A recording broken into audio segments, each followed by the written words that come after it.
Maya, okay, you have to stop what you're doing and listen to this. I was falling down a research rabbit hole last night, and I found, basically, the closest thing we have to a real-life time traveler. A time traveler? Is it a bird? A very old turtle? No, it's a shark. But not like a Jaws shark. It's the Greenland shark. Get this. They can live for 500 years. Wait, 500? As in 5 centuries? Yes. I mean, the estimates are between 250 and 500 years. Think about that. There is a shark swimming in the Arctic right now that could have been a baby when the Mayflower was crossing the Atlantic. It's literally a living relic. Honestly, that's a little overwhelming to think about. How do we even know that? It's not like they carry ID cards. Right? Excuse me, sir, can I see your license? No. Scientists actually used radiocarbon dating on the lenses of their eyes. It's wild. But here's the kicker, and this is the part that blew my mind. They don't even reach, let's call it adulthood, until they're about 150 years old. Wait, really? 150 years just to reach maturity? Leo, that's not a childhood. That's 3 entire human lifetimes before they even think about starting a family. Exactly. It's like they're living life in extreme slow motion. Even their pregnancy, okay, get this, their gestation period is estimated to be anywhere from 8 to 18 years. 18 years? Imagine being pregnant for nearly 2 decades. That poor shark. Right? It's because everything about them is geared for the deep, freezing cold. They're like, imagine a glacier with fins.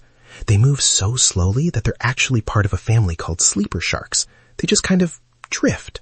They're these massive, thick-set giants up to 21 feet long, just ghosting through the dark. If they move that slowly, what do they even eat? Are they even dangerous? Mostly they're generalists. They'll eat fish or carrion, stuff that's already died and sunk. But because they're so deep and it's so cold, they're not a threat to humans at all. There's one story from 1936 about a shark attack, but it was never even confirmed to be a Greenland shark.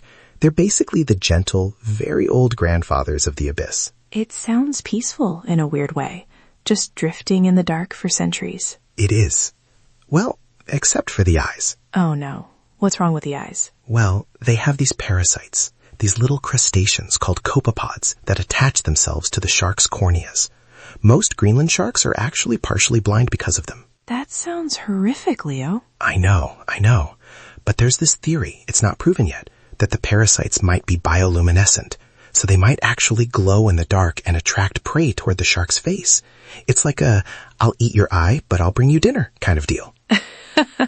A very lopsided friendship. Totally, but because their sense of smell is so incredible, being blind doesn't really stop them. They're like the daredevil of the ocean. It's amazing how much is still hidden down there. We're talking about one of the biggest sharks in the world, and we barely know anything about them because they live in such remote, freezing spots. It really makes you realize how big the world is, right? It really does. And hey, before you tell me about what they taste like, because I have a feeling you're going there, I just want to tell everyone listening, if you're loving these weird detours into nature with us, you should definitely join the loop. We love having you here, so maybe come back tomorrow for your daily curiosity fix. We'd love to see you. Nice. Smooth, Maya. Very smooth. Thanks. So go on. The meat. I know there's something weird about the meat. Oh, it's toxic. Of course it is. Yeah. Their tissues are full of the stuff called TMAO, trimethylamine and oxide. It's basically a natural antifreeze, and it helps them deal with the insane pressure of the deep ocean. But if a human eats it raw, it's like being severely intoxicated. In Iceland, though, they had this delicacy called hákarl. They bury the meat, let it ferment for months, then hang it to dry to get the toxins out. I've heard of that. People say it smells like very strong cleaning supplies. Ammonia. Yeah. It's definitely an acquired taste, but it's amazing how humans found a way to eat a shark that is basically a swimming bottle of Windex.